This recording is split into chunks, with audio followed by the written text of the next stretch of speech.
Salam kerahiman. Hari ini kita ketemu lagi 22 Agustus ya. Kita akan baca dari 912 Rahmat Ilahi dan 971 itu misinya dari Suster Faustina. Kita mulai ya dengan 912. Kita doa dulu. Dalam nama Bapa dan Putra dan Roh Kudus. Amin. Tariklah saya ya Tuhan, supaya saya ada di dalam Engkau. Cintai saya Tuhan, supaya saya bisa mengasihi sesama. Amin. Dalam nama Bapa dan Putra dan Roh Kudus. Amin. 912. Kemudian, aku mendengar kata-kata yang dirumuskan ini. Inilah kata-kata itu. Aku menghendaki engkau menjadi mempelaiku. Ketakutan menyusup ke dalam jiwaku. Tetapi dengan tenang aku terus merenungkan ikatan macam apa yang dapat terjadi. Tetapi setiap kali ketakutan menyusup ke dalam jiwaku, suatu kekuatan dari atas memberikan damai kepada jiwaku. Bagaimanapun juga, aku sudah mengikrarkan kaul kekal, dan aku telah mengikrarkannya atas dasar kehendakku sendiri yang sama sekali bebas. Maka aku terus merenungkan apakah artinya. Aku merasa dan mulai menyadari bahwa ini adalah suatu rahmat yang istimewa. Setiap kali memikirkannya, aku merasa pingsan karena Allah. Tetapi dalam keadaan pingsan ini, pikiranku jelas dan diliputi dengan terang. Ketika aku menyatukan diri dengan Dia, aku pingsan karena kebahagiaan yang luar biasa, tetapi pikiranku begitu cerah dan jelas serta bebas dari segala bayangan. Engkau turun meninggalkan keagunganmu untuk tinggal bersama dengan ciptaan yang papa ini.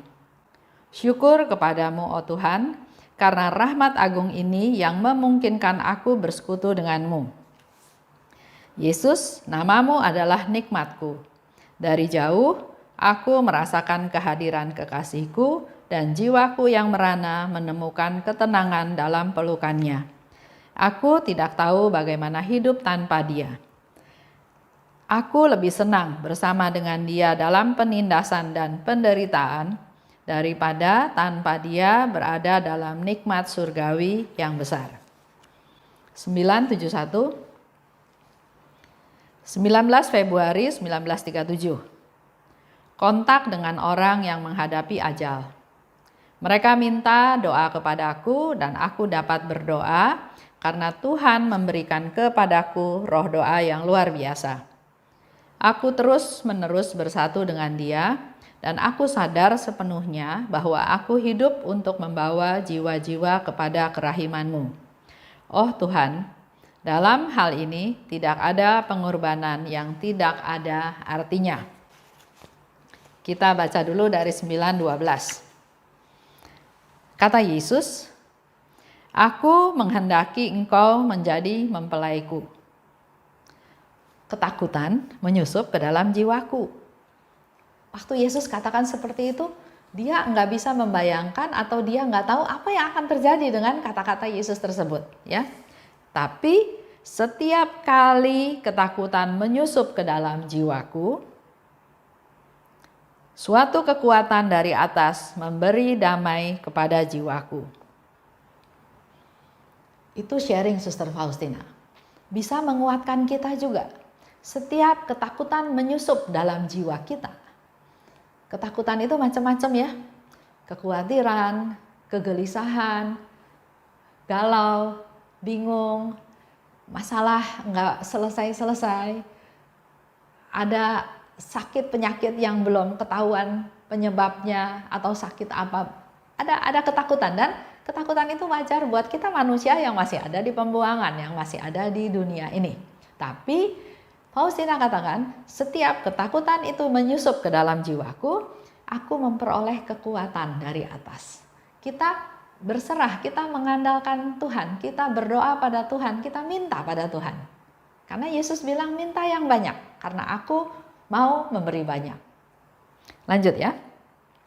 Nah, di sana dikatakan juga, saya ingin ajak Bapak Ibu pada peristiwa di mana Suster Faustina juga pingsan. Dia juga sering pingsan atau mengalami pingsan. Pertama, pada waktu dia diberi pakaian biara. Pada waktu dia dikenakan pakaian biara, dia pingsan. Suster yang menjaga dia atau yang membantu dia meledek Suster Faustina. Kok pingsan? Kamu susah ya meninggalkan kehidupan dunia? Kamu merasa berat ya? Tapi sebetulnya yang dilihat oleh Suster Faustina adalah dia diberi satu penglihatan oleh Tuhan di mana dia akan sangat menderita dalam perjalanan dia sebagai biarawati. Kalau kita ingat lagi peristiwa waktu dia pertama kali masuk biara, 3 minggu kemudian dia bilang dia mau keluar dari biara ini karena nggak sesuai dengan apa yang dia bayangkan, apa yang dia pikirkan, yaitu kehidupan rohani yang berdoa, yang hening, yang kontemplatif, yang meditasi. Tapi yang dia alami malah bukan hal seperti itu. Sehingga dia bilang dia mau keluar. Tapi Yesus sudah bilang, kalau kamu keluar dari sini, kamu akan membuat saya semakin menderita. Karena ke tempat inilah kamu memang dipanggil. Karena melalui kamu saya akan memberikan banyak rahmat. Ya. Jadi semua yang kita alami itu sebetulnya sudah dalam rancangannya Tuhan, dalam rencana Tuhan. Yang perlu kita lakukan adalah mengikuti rencana tersebut. Mengandalkan Tuhan, berserah pada Tuhan. Jangan Tuhan mau suruh kita ini, rencanakan kita ini, terus kita menyimpang ke kiri ke kanan sesuai dengan kemauan kita, merasa kita mampu, ya. Seperti di sini dikatakan oleh Suster Faustina, dia melaksanakan kaul kekal, mengikrarkan kaul kekal karena kehendakku sendiri yang sama sekali bebas. Jadi bukan didikte, bukan yang seperti ini yang diatur, dipaksa ya, tapi kehendak bebas dia. Ini juga menjadi masukan buat kita.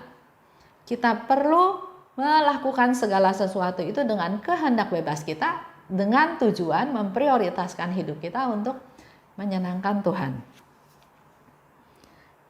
Lanjut ya.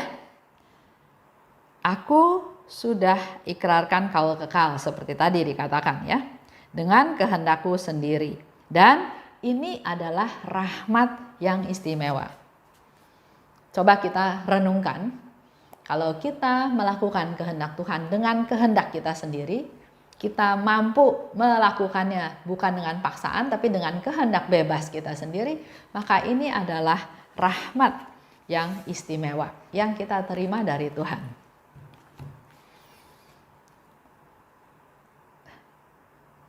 Rahmat yang istimewa itu juga adalah rahmat persatuan dengan Allah.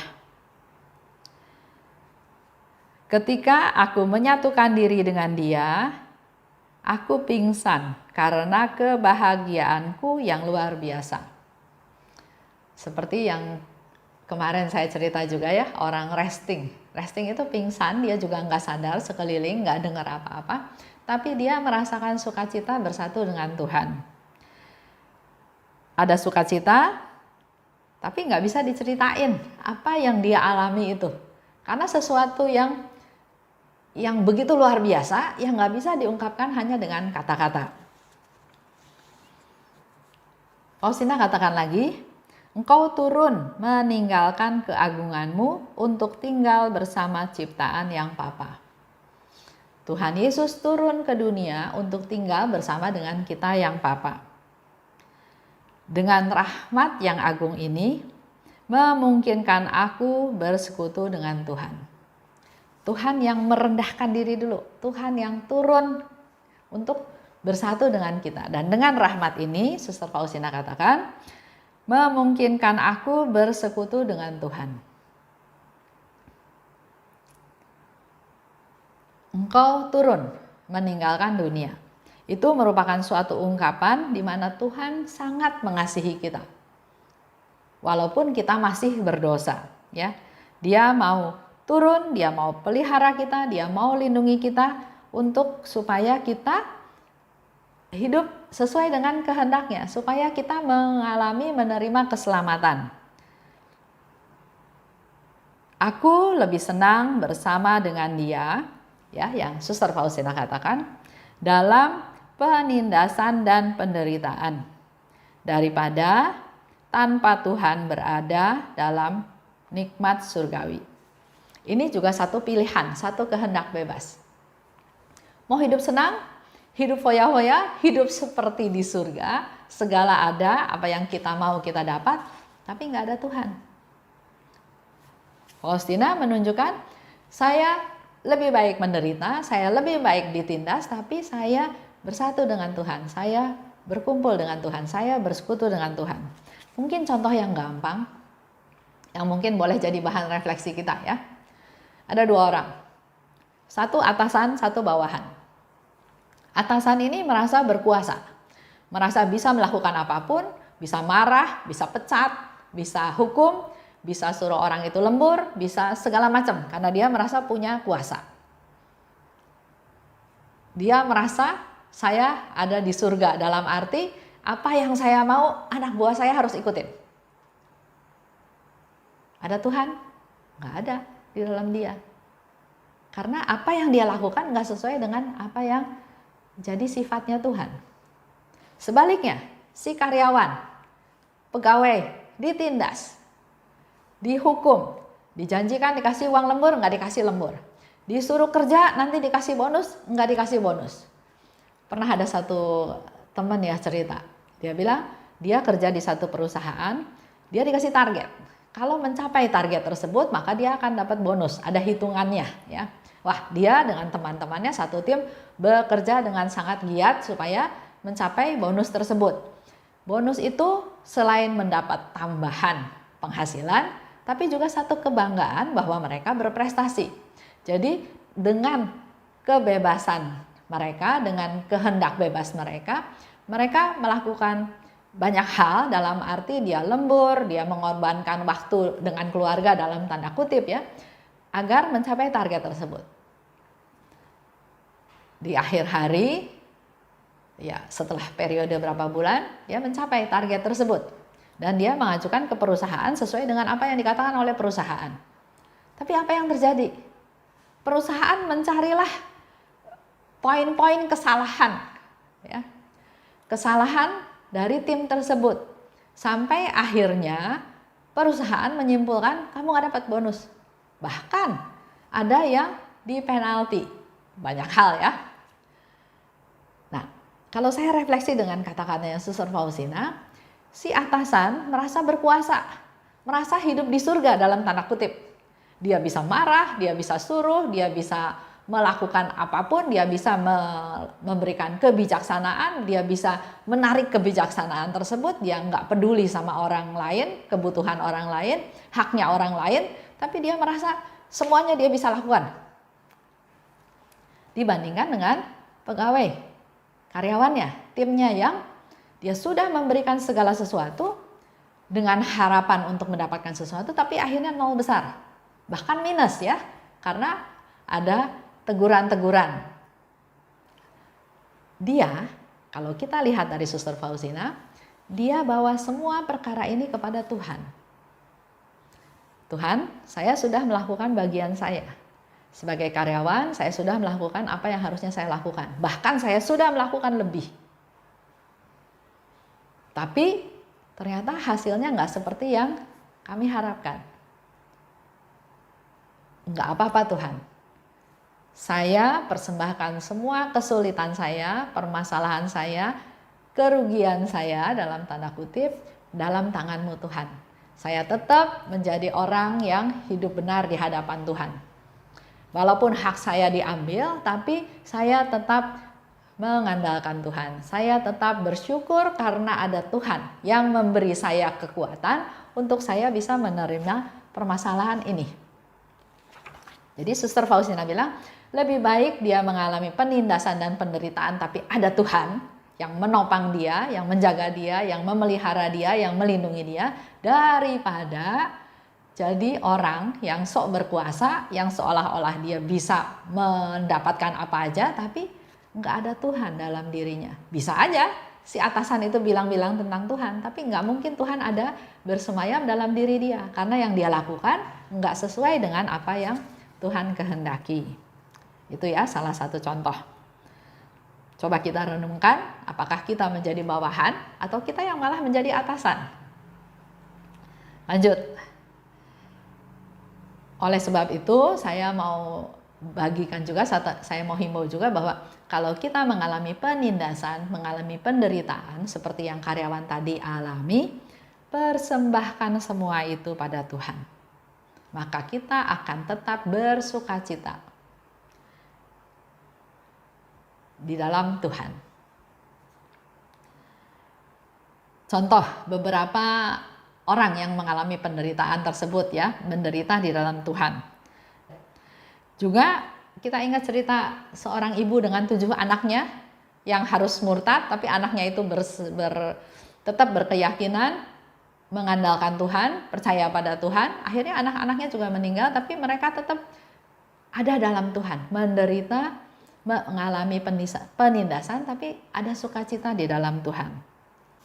Kita boleh belajar lagi, baca juga dari Alkitab, bacaan-bacaan tadi bahwa memang dalam hidup ini bisa saja kita mengalami penindasan dan penderitaan. Tapi mari kita pikirkan bahwa menderita, mengalami penindasan di dalam Tuhan jauh lebih menyenangkan daripada hidup seperti di surga tapi tidak di dalam Tuhan. Terima kasih. Kita tutup semuanya dengan doa penutup ya. Dalam nama Bapa dan Putra dan Roh Kudus. Amin. Terima kasih Bapa, karena pada hari ini kami memperoleh kembali kekuatan daripadamu seperti yang Suster Faustina katakan. Lebih berbahagia di dalam Tuhan walaupun mengalami penindasan dan penderitaan daripada tidak di dalam Tuhan walaupun hidup di dalam surga. Kuatkan kami Tuhan, khususnya dalam hari-hari ke depan, di mana kami juga hidup dalam keadaan yang masih belum pasti, masih mengalami suasana masa COVID-19 ini yang belum tahu selesai kapan. Tapi kami mau serahkan semua penderitaan, semua penindasan ini ke dalam tangan-Mu, dan tumbuhkan dalam hati kami rasa sukacita, rasa hidup nyaman, bahagia, damai di dalam Engkau. Karena kami punya Tuhan yang menjaga kami, yang melindungi kami, yang memelihara kami, yang merawat kami, yang memberkati kami dan keluarga kami. Terima kasih Tuhan. Dalam nama Tuhan Yesus kami berdoa dan bersyukur. Amin. Dalam nama Bapa dan Putra dan Roh Kudus. Amin. Salam kerahiman.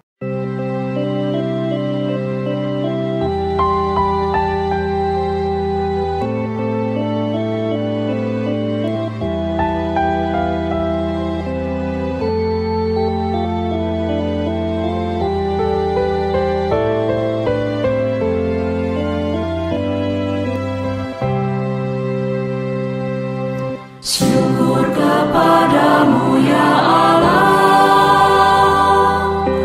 karena Engkau mengelilingi hidupku dengan perhatian-Mu yang mesra dan penuh kasih.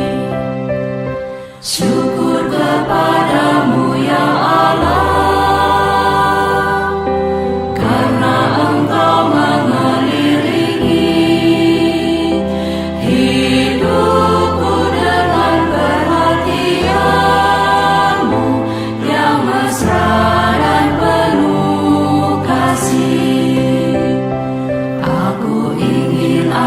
seluruh hidupku selalu menjadi ucapan syukur. Ya Allahku, kepadamu ku serahkan seluruh jiwa dan ragaku ini.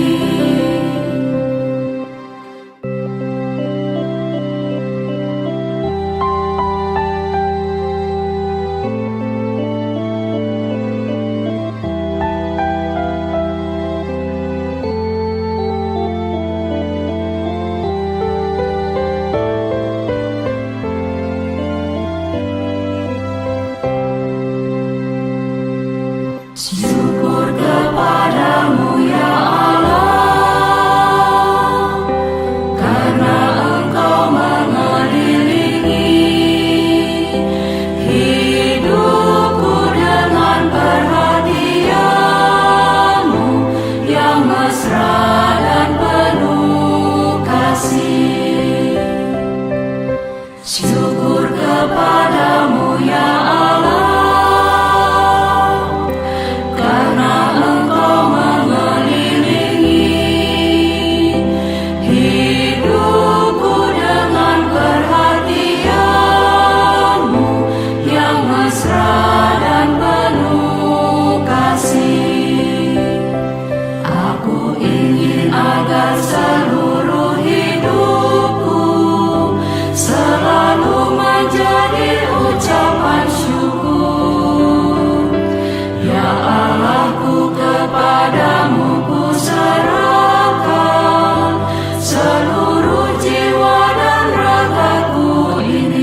Syukur kepadamu ya Allah,